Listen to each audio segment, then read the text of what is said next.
ওদের সাথে সাক্ষাৎ করে অনেক ভালো লাগলো ভাই। আমরা এখানে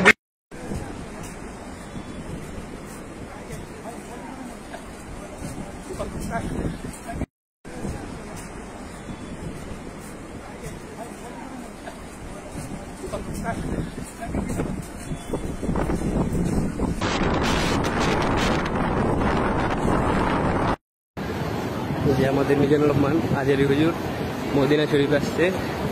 আল্লাহ পাকের অশেষ রহমতে ওনার সাথে দেখা হয়ে গেল। সবাই দোয়া করবেন।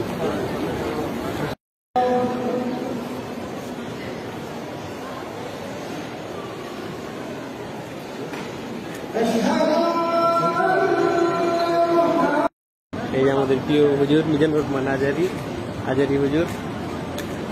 আসসালামু আলাইকুম।